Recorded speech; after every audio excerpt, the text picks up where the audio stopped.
How can storytelling help take your sales to the next level? Yeah, let's talk about that. Instead of focusing on winning arguments, we're teaching the basic fundamentals of sales and marketing and how we can use them to win in the world of politics, teaching you how to meet people where they're at on the issues they care about. Welcome to the Brian Nichols Show.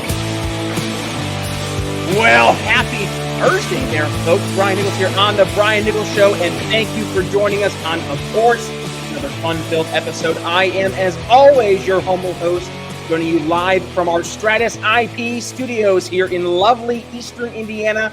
Don't let cyber attacks or outdated business technology put your company at risk. Learn more at briannicholsshow.com/Stratus IP. Well, folks, yeah, we're going to answer that question today. Can storytelling help us, in fact, improve our sales? And helping us answer that question, Tom Jackobs. Thanks for joining the program. Thanks for having me, Brian. Well, Tom, rumor is that you can tell us a thing or two about storytelling, because in my research, I found that you went from being a 16-year-old kid wanting to start out his DJ business for weddings to fast forward 30 years and you've been a serial entrepreneur with over a dozen businesses under your belt. So talk to us about how we have such an amazing story, but also how storytelling was interwoven in that story as well. Yeah. So, storytelling wasn't always a part of what I did in terms of building businesses, but I learned that about 15 years ago when I started really what I would consider my real business, because everything else leading up to that was kind of trial and error.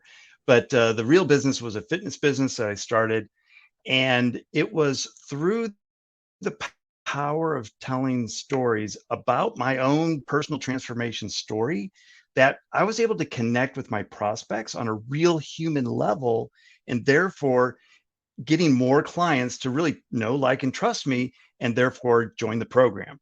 And at that moment, I really didn't understand that it was really the power of the story. But looking back at how I was doing sales before I was telling stories, which was really awful, to after, when I was doing presentations to large groups, but also one-on-one sales presentations, it was almost a night and day difference in terms of close rate and connection with the ultimate prospect that I would serve later in the career.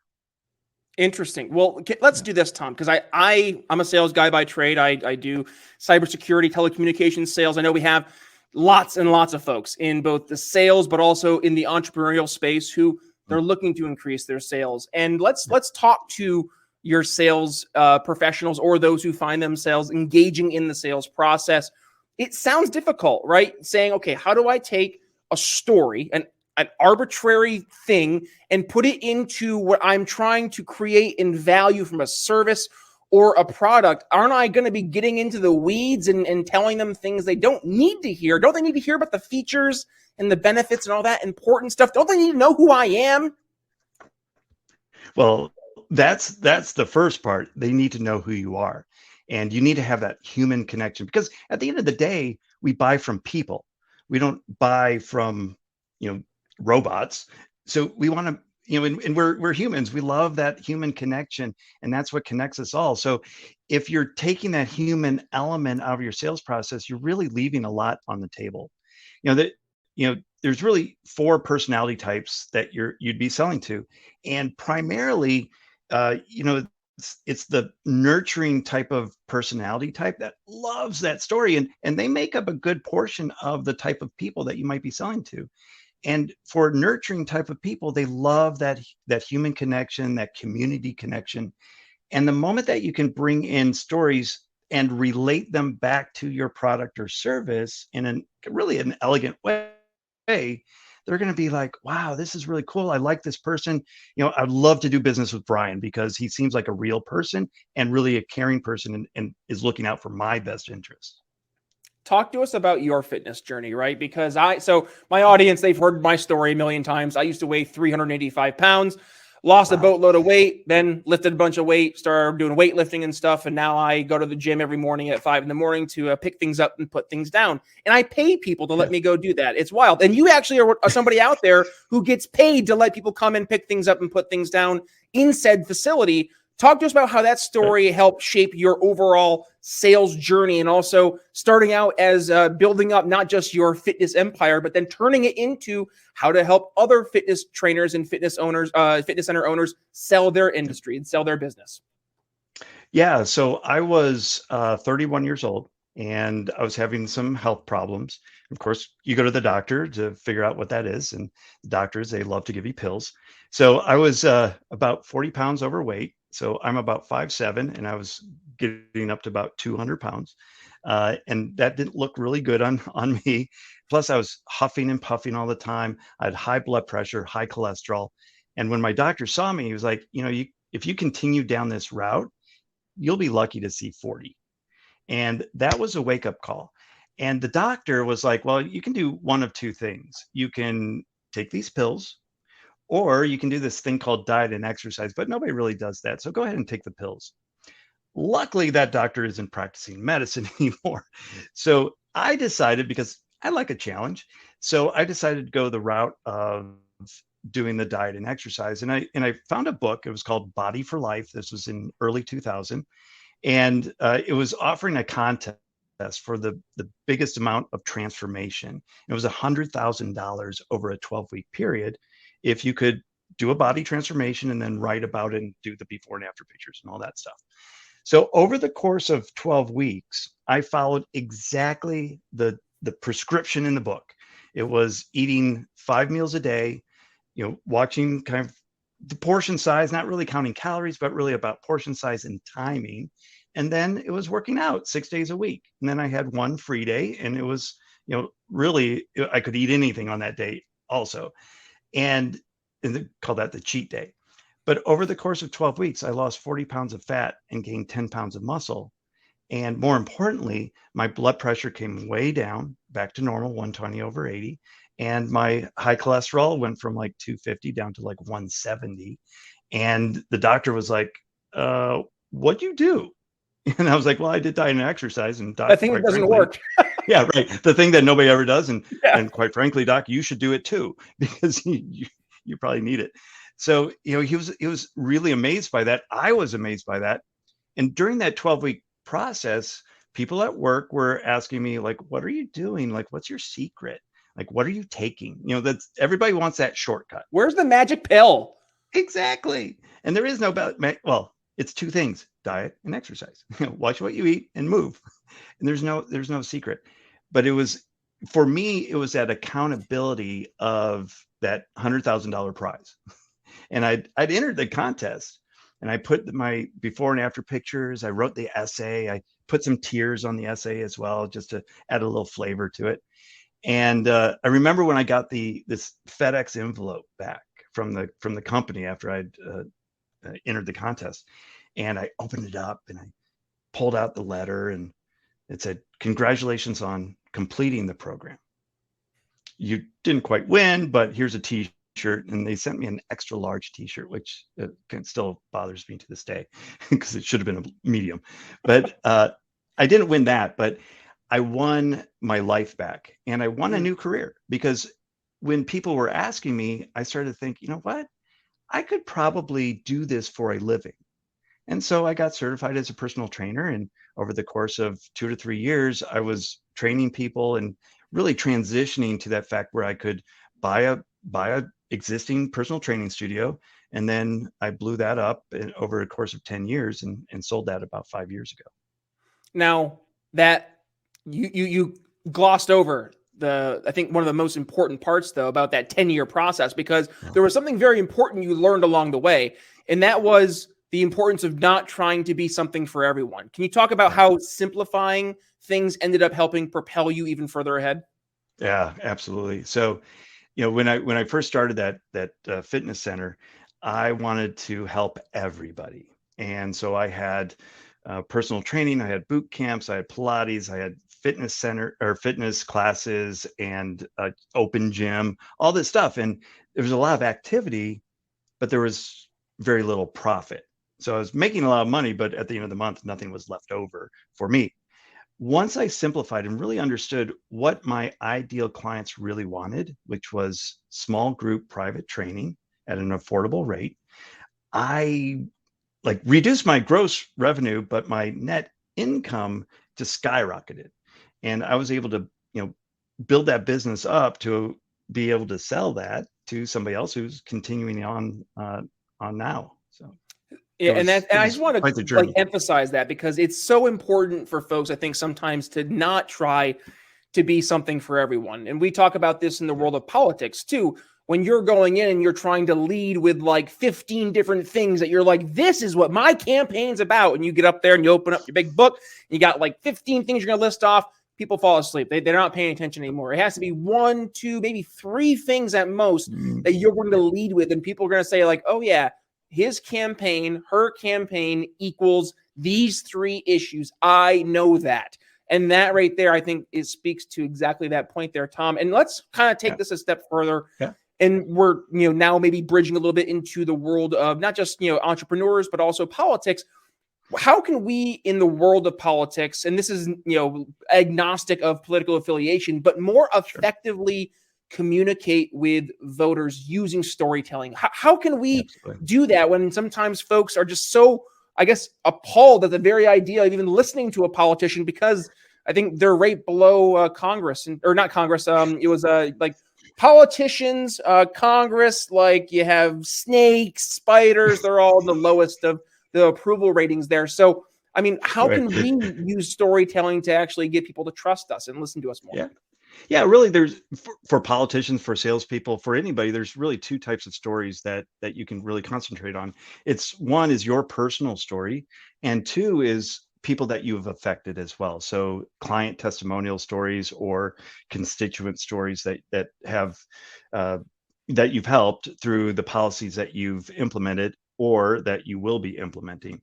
So if you focus on, let's say, one area that you're one political point that you're going after, you want to find a story that really kind of resonates or proves that point, because at the end of the day, nobody's going to argue about a story, right? They're not going to say, well, that story is false necessarily.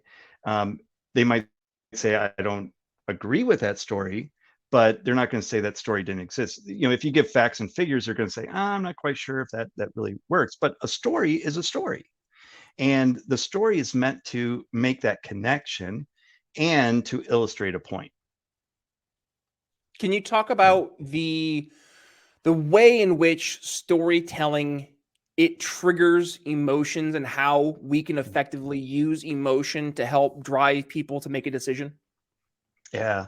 So, if we look at the science of storytelling first, there was a study done in Princeton many years ago, and the study was looking at a brain scan, so a functional MRI, fMRI, of a storyteller and then the recipients of the story. And what they found was the same parts of the brain were lighting up on the storyteller as with the people receiving the story. So there's actually a neuro connection that's happening while you're telling that story, making that connection with your audience. So with that, they're paying attention.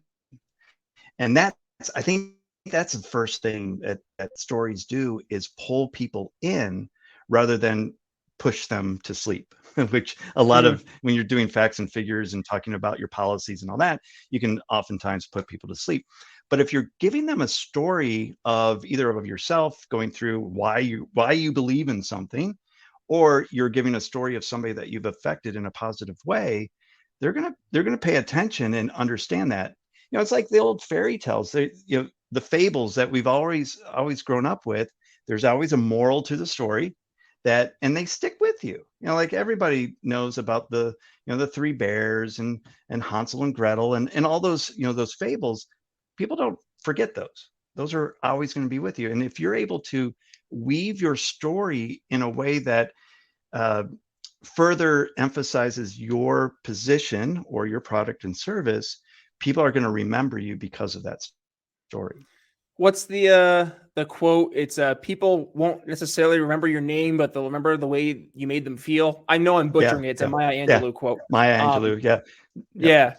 But when you look at, and this is so important, especially sorry, politicians, because I mean, yeah, you guys can tell stories, we know. But when you look at like technical sales, right? This is my world. I'm in cybersecurity, telecommunications. Stuff is like it's as dry as it can get sometimes. So to be able to attach the emotion and to use storytelling, I love the fact you emphasize of telling the success stories, right? When we go to Amazon, beyond looking at the price, what's the next thing we look at? We scroll down to the 5-star or the 1-star reviews. We want to see what are other people saying. Yeah. Yeah. Well, even like cybersecurity, I think you probably have some really interesting stories of companies or individuals that you've helped that, you can weave that story in, such and such company was, going about their day, and then they had this cyber attack and all of their programs started shut down one by one, and you can create this drama with it. And then you can have the hero come in, and you've come in and you've identified all these attacks, and then you put up this wall, the firewall, and you're the hero, and now everything's all good at that company. So even like those type of dry topics can still have drama and story attached to them to further emphasize the point.